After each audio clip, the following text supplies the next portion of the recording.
আজকে আমরা শিখব ইনফর্মাল কন্ট্রাকশনস। এক নম্বর হচ্ছে ডোন্ট নো। ডোন্ট নো এর কন্ট্রাকশনস হিসাবে তুমি ডোন্ট নো ইউজ করতে পারো। আমরা বলে থাকি না আই ডোন্ট নো দিস, এর বদলে তুমি বলতে পারো আই ডোন্ট নো দিস। দ্বিতীয় হচ্ছে গোয়িং টু। গোয়িং টু এর কন্ট্রাকশনস হিসাবে তুমি গানা ইউজ করতে পারো। আমরা বলে থাকি না I am going to school, এর বদলে তুমি বলতে পারো আই এম গানা স্কুল।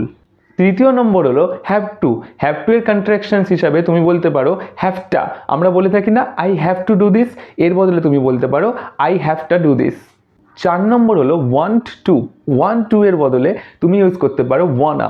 আমরা বলি না আই ওয়ান্ট টু প্লে, তার বদলে তুমি বলতে পারো আই ওয়ানা প্লে। 5 নম্বর হচ্ছে কাইন্ড অফ। আমরা বলে থাকি না কাইন্ড অফ, কিন্তু কাইন্ড অফ এর বদলে তুমি বলতে পারো kinda. I am kind of exhausted না বলে তুমি বলতে পারো আই অ্যাম কিন্ডা এক্সস্টেড। 5টা কন্ট্রাকশনস তো শিখেই গেলে।